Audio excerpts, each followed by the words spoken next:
নমস্কাৰ বন্ধু বান্ধৱীসকল, আপোনালোক সকলোকে মোৰ ইউটিউব চেনেললৈ পুনৰবাৰ স্বাগতম জনাইছোঁ। আজি আমি ডিছকাছ কৰিম পিম্পলছ কিয় বেছি ওলায়, কি কৰিলে পিম্পলছবোৰ নোহোৱা হ'ব আৰু নোহোৱা কৰিবৰ বাবে কি কৰা বন্ধ কৰিব লাগিব। পলম নকৰোঁ, ভিডিঅ'টো আৰম্ভ কৰোঁ। আমি প্ৰথমতে পিম্পলছ কিয় হয় তাৰ কাৰণবোৰ চাওঁ। পিম্পলছৰ হোৱাৰ নাম্বাৰ 1 কাৰণ হৈছে আমাৰ উইক ডাইজেষ্টিভ ছিষ্টেম। আমাৰ যিটো হজম শক্তি, আমাৰ যিটো ডাইজেষ্টিভ ছিষ্টেম আছে সেইটো উইক হ'লে, দুৰ্বল হ'লে বা তাত কিবা প্ৰব্লেম থাকিলে, যেনে আমি গেষ্ট্ৰিকৰ প্ৰব্লেম বা কিবা তেনেকুৱা বেলেগ কিবা পেটৰ প্ৰব্লেম থাকিলেও কিন্তু স্কিনৰ সমস্যা বা পিম্পলছ দেখা দিয়ে।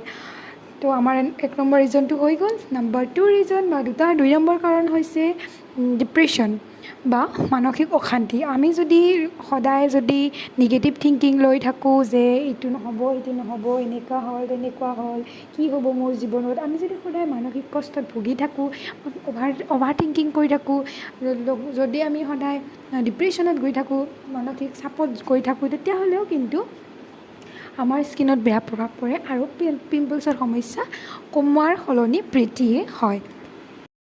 নম্বৰ 3, ৰাতি টোপনি ক্ষতি কৰা। আৰু এইটো এটা কমন প্ৰব্লেমত পৰিণত হৈছে যে সোনকালে টোপনি নাহে।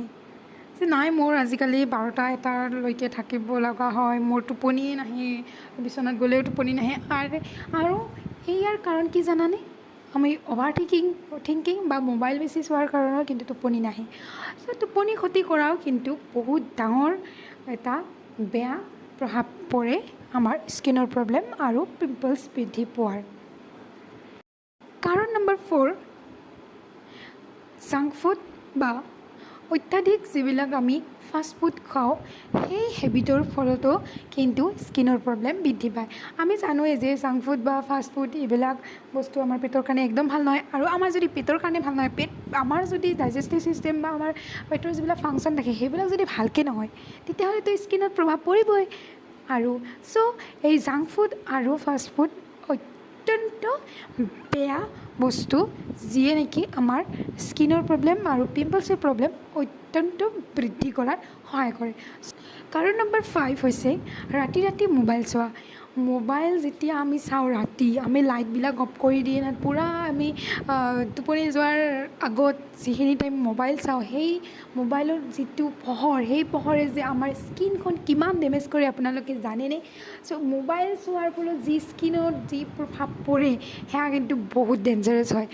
আপোনালোকে যিমান পাৰে মোবাইল ৰাতি চোৱাৰ পৰা বিৰত থাকক। মানে ক'ব বিচাৰিছোঁ যে এটলিষ্ট শোৱাৰ 1 ঘণ্টা আগত মোবাইলটো থৈ দিয়ক।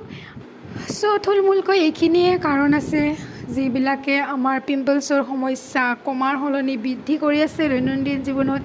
আৰু এতিয়া আমি আলোচনা কৰিম এই কাৰণবিলাকৰ পৰা আমি বা এই পিম্পলছৰ পৰা আমি কেনেকৈ মুক্ত হ'ব পাৰিম, নিজকে কেনেদৰে আৰোগ্য কৰিব পাৰিম। আমি যদি ইয়াতে লুকাই আছে, এনে চাবলৈ গ'লে কিন্তু ইয়াতে লুকাই আছে, এই যিকেইটা কাৰণ আছে ইয়াতে লুকাই আছে আমাৰ ইয়াৰ সমস্যাৰ সমাধান।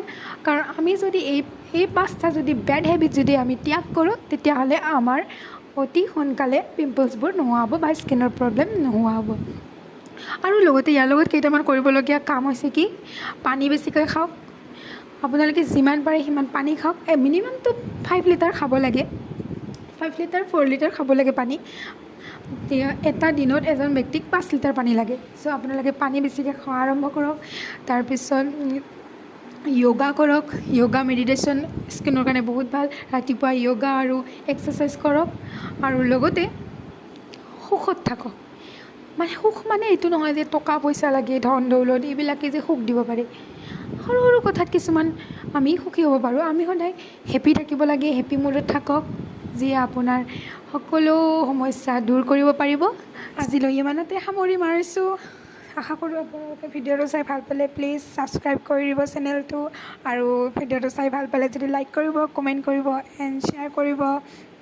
আৰু আপোনালোকে ভাল পালে নে নাই নিশ্চয় কমেণ্ট কৰি জনাব।